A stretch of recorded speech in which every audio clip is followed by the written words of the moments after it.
এক সত্যিকারের ভালোবাসা হেরে গেল শালিক বাণিজ্যের কাছে।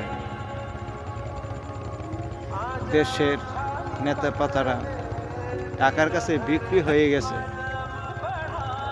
টাকার কারণে আজ তাদের ভালোবাসা বিচ্ছিন্ন হয়ে গেছে। এ আল্লাহ, তুমি তাদেরকে হেদায়েত দান করো যারা টাকা খেয়ে তাদের ভালোবাসা বিচ্ছিন্ন করে দিয়েছে। আমার ভাবতে অভাব লাগে, যারা মৃত্যুর পর থেকে ফিরিয়ে আসে, সঠিক পথে না আসে, তারা ভুল পথে পরিচালনা করে। তারা মৃত্যুর পর থেকে এসেও পরকালের কথা ভুলে যায়। তাদেরকে বুঝতামই না যদি আমি তাদের খপ্পরে না পড়তাম।